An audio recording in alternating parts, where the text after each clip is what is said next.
പശ്ചിമ ബംഗാളിലെ SIR നടപടികളുമായി ബന്ധപ്പെട്ടുണ്ടായ supreme കോടതി ഇടപെടൽ ഇന്ത്യൻ തെരഞ്ഞെടുപ്പ് സംവിധാനത്തിൽ വലിയ രാഷ്ട്രീയ സന്ദേശമാണ് നൽകുന്നത്. സാധാരണയായി തെരഞ്ഞെടുപ്പ് നടപടികളിൽ നേരിട്ട് ഇടപെടാൻ കോടതികൾ മടിക്കുന്ന ആ ഒരു സാഹചര്യത്തിൽ ഇവിടെ ജുഡീഷ്യൽ ഓഫീസർമാരെ നിയമിച്ച് മേൽനോട്ടം വഹിക്കണമെന്ന് സുപ്രീം കോടതി ഉത്തരവിടുന്നത് അത് അസാധാരണവും അതിലുപരി നിർണായകവുമായ കാര്യമാണ്. ഇതിലൂടെ BJPക്കും അതുപോലെ തന്നെ തെരഞ്ഞെടുപ്പ് കമ്മീഷന്റെ നിലപാടുകൾക്കും കനത്ത തിരിച്ചടിയാണ് ഉണ്ടായിരിക്കുന്നത്. ഈ കേസിൽ ചീഫ് ജസ്റ്റിസ് അധ്യക്ഷനായ ബെഞ്ച് വ്യക്തമാക്കിയ ഒരു പ്രധാന കാര്യമെന്ന് പറയുന്നത് സംസ്ഥാന സർക്കാരും ഇലക്ഷൻ കമ്മീഷൻ ഓഫ് ഇന്ത്യയും തമ്മിലുള്ള വിശ്വാസക്കുറവ് തന്നെയാണ് മുഴുവൻ വിവാദത്തിൻ്റെയും കാരണമെന്നുള്ളതാണ്. ഈ വിശ്വാസക്കുറവുണ്ടാകാൻ കാരണമായത് ആരാണ് എന്ന ചോദ്യത്തിന് ഉത്തരം അറിയാൻ വലിയ രാഷ്ട്രീയ ബുദ്ധിമുട്ട് ആവശ്യമില്ല. തെരഞ്ഞെടുപ്പ് കമ്മീഷൻ സ്വതന്ത്രവും നിഷ്പക്ഷവുമായ സ്ഥാപനമാകേണ്ടത് ആണെങ്കിലും കഴിഞ്ഞ കുറച്ച് വർഷങ്ങളായി അത് ഭരണകൂടത്തിൻ്റെ സ്വാധീനത്തിലാണെന്ന ആരോപണം ശക്തമായിട്ടുണ്ട്. ഈ പശ്ചാത്തലത്തിലാണ് മമതാ ബാനർജിയുടെ നേതൃത്വത്തിലുള്ള സംസ്ഥാന സർക്കാർ ശക്തമായ നിലപാടെടുത്തിരിക്കുന്നത്. യോഗ്യരായ വോട്ടർമാരെ വെട്ടിമാറ്റുകയും തെരഞ്ഞെടുപ്പ് പട്ടികകളിൽ ക്രമക്കേടുകൾ സൃഷ്ടിക്കുകയും ചെയ്യുന്ന നടപടികൾക്ക് പിന്നിൽ രാഷ്ട്രീയ ലക്ഷ്യമുണ്ടെന്ന തൃണമൂൽ കോൺഗ്രസിൻ്റെ ആരോപണം സുപ്രീം കോടതി അതീവ ഗൗരവത്തോടെ പരിഗണിച്ചതാണ് ഈ ഒരു ഉത്തരവിലൂടെ നമുക്ക് വ്യക്തമാകാൻ സാധിക്കുന്നത്. കോടതി നിർദ്ദേശിച്ചതുപോലെ സർവീസിലുള്ളതോ അല്ലെങ്കിൽ വിരമിച്ചതോ ആയ അഡീഷണൽ ജില്ലാ ജഡ്ജിമാരെ ജുഡീഷ്യൽ ഓഫീസർമാരായി നിയമിച്ച് SIR നടപടികളിൽ മേൽനോട്ടം വഹിപ്പിക്കുക. തെരഞ്ഞെടുപ്പ് പ്രക്രിയയിൽ ഭരണകൂട സ്വാധീനം കുറക്കുവാനുള്ള ശക്തമായ നീക്കമാണിത്. കൽക്കട്ട ഹൈക്കോടതി ചീഫ് ജസ്റ്റിസിന് ഈ നിയമന ചുമതല നൽകിയത് അത് വളരെ ശ്രദ്ധേയമായ ഒരു കാര്യമാണ്.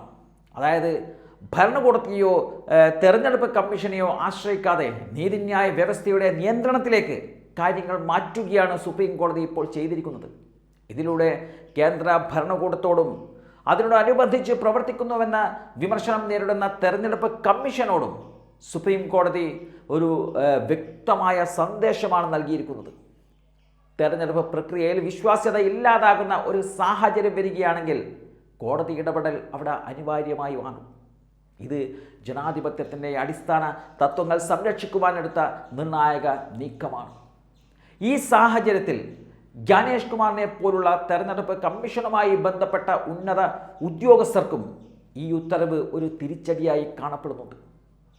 അവരുടെ നടപടികൾക്ക് മേൽനോട്ടം വഹിക്കുവാൻ ജുഡീഷ്യൽ സംവിധാനത്തെ കൊണ്ടുവരേണ്ടി വന്നത് തന്നെ അവരുടെ വിശ്വാസ്യത ചോദ്യം ചെയ്യപ്പെടുന്നു എന്നതിൻ്റെ തെളിവാണ്. തെരഞ്ഞെടുപ്പ് കമ്മീഷൻ്റെ സ്വതന്ത്ര നിലപാട് സംശയാസ്പദമാകുമ്പോൾ അതിൻ്റെ പ്രവർത്തനങ്ങൾക്കുമേൽ കോടതിയുടെ നിയന്ത്രണം അത് ആവശ്യമായി വരുന്നത് അത് വളരെ ഗുരുതരമായ സാഹചര്യം തന്നെയാണുള്ളത്. സുപ്രീം കോടതി സംസ്ഥാന തെരഞ്ഞെടുപ്പ് കമ്മീഷണർ, ചീഫ് സെക്രട്ടറി, പോലീസ് മേധാവി തുടങ്ങിയവരോട് ഹൈക്കോടതി ചീഫ് ജസ്റ്റിസുമായി കൂടിക്കാഴ്ച നടത്തുവാൻ നിർദ്ദേശിച്ചതും കാര്യങ്ങളുടെ ഗൗരവം അത് എത്രത്തോളം ഉണ്ടെന്നുള്ളത് വ്യക്തമാക്കുന്ന കാര്യമാണ്. ഇത് വെറും നിയമപരമായ നിർദ്ദേശമല്ല, മറിച്ച് തെരഞ്ഞെടുപ്പ് പ്രക്രിയ അത് പൂർണ്ണമായും വിശ്വാസ്യതയോടെ മുന്നോട്ട് പോകണമെന്ന് ഉറപ്പാക്കുവാനുള്ള ശക്തമായ ഇടപെടൽ കൂടിയാണ്. ഇവിടെ ഏറ്റവും ശ്രദ്ധേയമായ കാര്യം ഈ വിഷയത്തിൽ നേരിട്ട് കോടതിയിൽ ഹാജരായി വാദിച്ച മമതാ ബാനർജിയുടെ നിലപാടുകൾക്ക് ഒരു തരത്തിൽ അംഗീകാരം ലഭിച്ചു എന്നുള്ളതാണ്.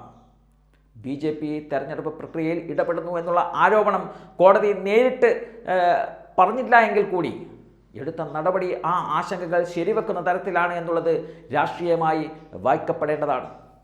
ഈ ഉത്തരവ് ഒരു സംസ്ഥാനത്തിലെ ഒരു പ്രശ്നത്തിന് പരിഹാരം കണ്ടെത്തുന്നതിൽ മാത്രമല്ല രാജ്യത്തെ മുഴുവൻ തെരഞ്ഞെടുപ്പ് സംവിധാനത്തിനും ഒരു മുന്നറിയിപ്പ് കൂടിയാണിത്. തെരഞ്ഞെടുപ്പ് കമ്മീഷനിൽ നിഷ്പക്ഷത നഷ്ടപ്പെടുന്നുവെന്ന സംശയമുയർന്നാൽ നീതിന്യായ വ്യവസ്ഥ ഇടപെടാൻ മടിക്കില്ല എന്നതാണ് സുപ്രീം കോടതി ഇപ്പോൾ ഇത്തരം നീക്കത്തിലൂടെ വ്യക്തമാക്കിയിരിക്കുന്നത്.